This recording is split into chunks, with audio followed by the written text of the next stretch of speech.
नरेंद्र मोदी के हवाले से क्या सोच रखते हैं आप इंडियन प्राइम मिनिस्टर को लेके?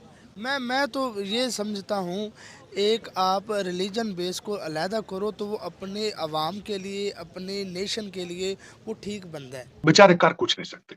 वोट डालते किसी को है, जाते किसी को है। आगे बाहर निकलते चीखते हैं तो फिर बस। आप इस वक्त देखें आपका स्टैंडर्ड क्या है, मुझे आप जस्टिफाई खुद कर दें, आप किस तरह बचेंगे। आप लोगों का जो लिया गया कर्जा है इस कौम ने ही उतारना है। कर्ज लेकर कौमें कभी तरक्की नहीं करती। आपके दौर में तरक्की अगर हुई होती तो आज मुल्क कभी इतना मकरूज ना होता। क्या लगता है ट्रेड जो है वो हमें कर लेनी चाहिए भारत के साथ, या अभी मतलब नहीं करनी चाहिए? बाईलैटरल सिस्टम होना चाहिए भाई। आप खुदा का खौफ करो, आप कब तक तुम करते रहोगे कि हमें नहीं करना चाहिए, हमें खुदा हमारा अभी क्या स्टेटस है? आप सवाल लेकर आए हो कि हमें पासपोर्ट दी करे, क्या हमारी वैल्यू है? हम अपने नेबर से ट्रेड नहीं कर रहे हैं। ओ भाई, तू पाकिस्तान का प्रधानमंत्री है, पाकिस्तान की बात कर। पहले पाकिस्तान की बात कर, फिर समय बचेगा तो भारत को भी चार उल्टी सीधी बातें बोल देना, अमेरिका को भी टाइट कर देना, सबको कर देना, प्रसाद सबको बांटना तुम बराबर।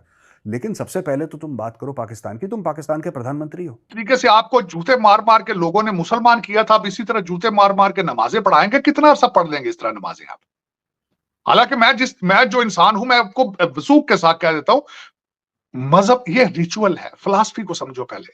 क्या कर रहे हैं आप मुझे ये बताएं, आपकी मस्जिदों में जूते सेफ नहीं है, टूटियां सेफ नहीं है, कलाशनकोव की गोलियां चल रही, बम फट रहे हैं। नमस्कार, आप सभी का स्वागत है हमारी एक और नई रिएक्शन वीडियो में। आज की इस वीडियो में हम देखने वाले हैं कि पाकिस्तान की मीडिया में एक बार फिर से चर्चा की जा रही है मोदी सरकार को लेकर और भारत की तरक्की को लेकर। और पाकिस्तान का मीडिया इस बात का सवाल उठा रहा है कि क्या अब पाकिस्तान को भारत के साथ ट्रेड कर लेनी चाहिए या नहीं करनी चाहिए। तो पब्लिक का जो रिएक्शन निकल कर आ रहा है वो काफ़ी ज़्यादा बढ़िया है।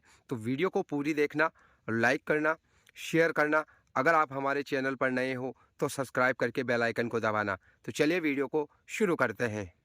भारत की आप जो वजह बता रहे हो कि भारत को ऐसे क्यों अहमियत मिली है, भारत में कोई जुल्म का निज़ाम नहीं है, भारत में रिस्पेक्ट टू वोट है कि अहमियत है। तो अब इस चीज़ को बारे में लोग ये समझे कि हम भारत को कंप्यूटर, भारत से निकल आओ। नरेंद्र मोदी आगे निकल गया। वैसे अभी अगर देखा जाए पाकिस्तान से अगर कंपेयर किया जाए, हम कहाँ पे दुनिया में स्टैंड कर रहे हैं और भारत कहाँ पे स्टैंड कर रहा है? देखो, बात आपकी बिल्कुल मुझे अच्छी लगी है कि अपार्टेशन तो हमारी इकट्ठी हुई थी, ठीक है, लेकिन क्या ऐसी वजह बनी कि आज भारत हमसे, हमारी जो जीडीपी रेट है उसका क्या, हम तो 0 पॉइंट पे माइनस पे हैं, तो वो कैसे हर चीज़ में आगे निकल रहा है? वहाँ पे वो पाक आर्मी है या पार्लियामेंट है या जुडिशरी है, हर चीज़, हर अदारा एक दूसरे में इंटरफेयर कर रहा है। इस चीज़ को हम छोड़ देते हैं, मैं आपका पॉइंट ऑफ व्यू भी समझ गया हूँ। मुझे ये बताएं कि भारत ने जो इतने टाइम में इतना कुछ अचीव किया है, इसके पीछे आपको क्या लगता है कि उनकी गवर्नमेंट है, उनकी पब्लिक ने सपोर्ट किया है? मतलब आपको क्या लगता है कि इतने टेन्योर में भारत कैसे इतना ज़्यादा ग्रो कर गया? भारत की ये वजह है कि उसके जो इंस्टीट्यूशंस हैं, जो पिलर ऑफ स्टेट हैं, वो अपनी अपनी डोमेन में चल रहे हैं, ठीक है। उन्होंने, मोदी ने ये कहा कि भाई अब हम छोड़ दो, हमें पाकिस्तान का मुकाबला नहीं करना, ये खुद अपने बल पे गिर जाएगा, अपने पैरों पे। हाँ, हम क्यों करें, हमने दुनिया से मुकाबला करना है। वो एक इलेक्टेड बॉडी कह रही है, वो पब्लिक कह रही है ना। हम किसके ऊपर से अपने आप को प्रेजेंट करें? काकड़ के बिहाफ पे हम बात करें? अभी तो हमें ये नहीं पता कि हम कोई इलेक्टेड बॉडी ही नहीं है हमारे पास, हमारे नुमाइंदे ही नहीं पार्लियामेंट में गए, तो हम किससे ये मुतालबा करें कि हमें हमारा पासपोर्ट डिग्रेड किया गया है या हमें हर बिजनेस कम्यूनिटी में डिग्रेड किया करते हैं। इलेक्टेड बॉडी आए, फिर कोई निज़ाम बने, तो फिर हम अपने नुमाइंदों को जाके पूछें भाई। फिर पाकिस्तानी अगर मैं आपसे पूछूं, Indian prime minister Narendra Modi के हवाले से क्या सोच रखते हैं आप इंडियन प्राइम मिनिस्टर को लेके? मैं तो ये समझता हूँ, एक आप रिलीजन बेस को अलहदा करो तो वो अपने अवाम के लिए, अपने नेशन के लिए वो ठीक बंदा है नरेंद्र मोदी। देखो, बतौर मुस्लिम हैं, हमारे एक्सट्रीमिस्ट लोग काफ़ी हैं, ठीक है। वो अगर वो एंटी मुस्लिम है तो वो भाई एंटी मुस्लिम है, वो खुद तो मुस्लिम नहीं है, वो हिंदुओं के लिए तो बेहतर है ना। लेकिन सर, मुसलमानों की तादाद वहाँ पे भी कम तो नहीं है। पाकिस्तान से तो ज़्यादा ही तादाद में है। लेकिन आप वहाँ पर देख लो ना, वहाँ पे मुसलमानों को डिग्रेड किसी पार्टी को किया जाता है, वो कुछ उनके मैनिफेस्टो हैं, मेजॉरिटी तो उनकी है ना। यहाँ पे क्रिश्चियन या हिंदू हो या सिख है, उनको कोई हो जाता तो हमारा प्राइम मिनिस्टर कतई नहीं क्रिश्चियंस की सपोर्ट करेगा, वो अपने मुसलमानों पे, यहाँ चर्चेज़ पे, मंदिरों पे काफ़ी दफ़ा मुस्लिम्स ने भी अटैक किए हैं। लेकिन मैं ये ओवरऑल मेरा व्यू ये है, पॉइंट ऑफ व्यू, कि नरेंद्र मोदी जो है ना, वो इलेक्टेड बॉडी से आता है और वो ठीक है अपने मुल्क के लिए, तो भाई ठीक है। और सबसे पहले ये है कि मुदाखलत नहीं पार्लियामेंट में होनी चाहिए, डीमेरिट्स नहीं होना चाहिए। क्या लगता है ट्रेड जो है वो हमें कर लेनी चाहिए भारत के साथ, या अभी मतलब नहीं करनी चाहिए? बाईलैटरल सिस्टम होना चाहिए भाई। आप खुदा का खौफ करो, आप कब तक तुम करते रहोगे कि हमें नहीं करना चाहिए, हमें खुदा हमारा अभी क्या स्टेटस है? आप सवाल लेकर आए हो कि हमें पासपोर्ट डी कर, क्या हमारी वैल्यू है?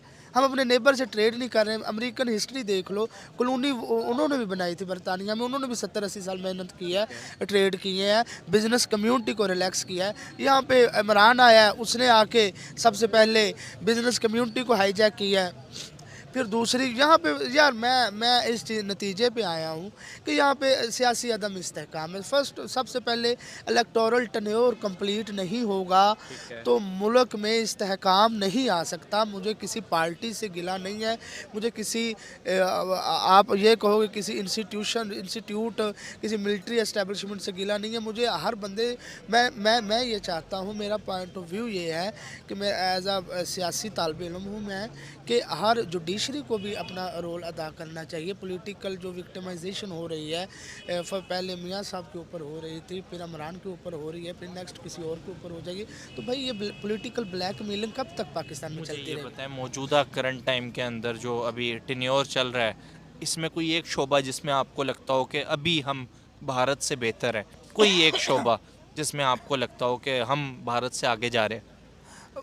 सबसे पहले ये है कि हमारी कौम का अज़म बहुत बड़ा है, हमारी कौम हौसले में रहने वाली है, ये एक बहुत बड़ी में नहीं है। तो आई होप दोस्तों आपको ये वीडियो ज़रूर पसंद आई होगी और इस वीडियो के अंदर आपने पाकिस्तानी पब्लिक का रिएक्शन देखा है इस बात के ऊपर कि मोदी सरकार जो है भारत के अंदर जब से 2014 में बीजेपी की सरकार बनी और प्राइम मिनिस्टर नरेंद्र मोदी जी बने, उसके बाद हम देख रहे हैं कि लगातार भारत की जो फॉरेन पॉलिसी है उसमें भी काफ़ी ज़्यादा सुधार हुआ है और भारत की जो इकोनॉमिक ग्रोथ है वो भी काफ़ी तेज़ी के साथ आगे बढ़ी है। बीच में कोरोना काल आया था, उस टाइम पर ग्रोथ नेगेटिव में गई थी, लेकिन फिर से एक बार फिर जो है ना जो भारत की जो ग्रोथ रेट है वो काफ़ी अच्छी है। वर्ल्ड में इस समय बड़ी बड़ी इकोनॉमी जो है ना वो रिसेशन में जा चुकी है, लेकिन भारत जो है ना यहाँ पर काफ़ी बढ़िया परफॉर्म करके दिखा रहा है। तो पाकिस्तान की मीडिया में हम देखते हैं कि रह रहकर ये सवाल उठता है, क्योंकि जब कश्मीर से धारा 370 हटाई गई थी तो उस समय पाकिस्तान के प्राइम मिनिस्टर इमरान खान ने जो है ना भारत के साथ ट्रेड सस्पेंड कर दिया था। उस समय सारी ट्रेड को बंद कर दिया गया था। तो कुछ समय बाद ही देखा कि पाकिस्तान के अंदर तो दवाओं की काफ़ी ज़्यादा किल्लत हो गई। जो सस्ती दवाएं भारत से जाती थी वो फिर पाकिस्तानियों को मिलना बंद हो गई, कमी होने लगी। तो जो पाकिस्तान की कंपनियां हैं उन्होंने जो एक तरीके से जो है ना सरकार से बात की, प्राइम मिनिस्टर जो उनके इमरान खान है उनसे बात की, तो उन्होंने जो है ना दवाओं में छूट दे दी। तो दवाएं वगैरह तो जाती रहती है, लेकिन बाकी जो ट्रेड होती थी, जो साग सब्जियों की, जो कपड़ा, कुछ भी जो व्यापार होता था वो बंद पड़ा हुआ है। तो पाकिस्तानियों ने उस टाइम पर कहा था कि अब पाकिस्तान ने जो है ना ट्रेड बंद कर दी है और भारत को पता चल जाएगा, ये हो जाएगा। तो भारत को तो कोई फ़र्क पड़ा नहीं है, क्योंकि भारत के जो एक्सपोर्ट जो है ना वो आने वाले कुछ ही समय में $1 ट्रिलियन के पास पहुंच जाएंगे। तो भारत को तो कुछ फ़र्क पड़ा ही नहीं। पाकिस्तानी काफ़ी ज़्यादा खुश हो रहे थे, लेकिन जब धीरे धीरे टाइम गुजरा तो पाकिस्तानियों को ही पता चल गया कि भैया ये तो खुद के पैर पर ही कुल्हाड़ी मारने वाली बात हो गई, क्योंकि जो सस्ती सब्जियां, जो प्याज, आलू, टमाटर जो 10 रुपये किलो, 15 रुपये किलो भारत से मिल जाता था पाकिस्तान में जाकर, वो 50 रुपये, 100 रुपये किलो मिल रहा है इनको। तो महंगाई तो वहीं पर बढ़ी है ना। तो अब रह रहकर हम देखते हैं कि पाकिस्तान की मीडिया के अंदर जो है ना ऐसी बातें होती रहती है ट्रेड को लेकर। कुछ लोग हैं जो करते हैं, अभी भी कुछ लोग हैं जो कहते हैं कि हमें नहीं करनी चाहिए। बाकी आपने ये पूरी वीडियो देखी है, आपको कैसा लगा कमेंट करके ज़रूर बताना। हम मिलेंगे अगली नई वीडियो में, तब तक के लिए आप सभी का बहुत बहुत धन्यवाद।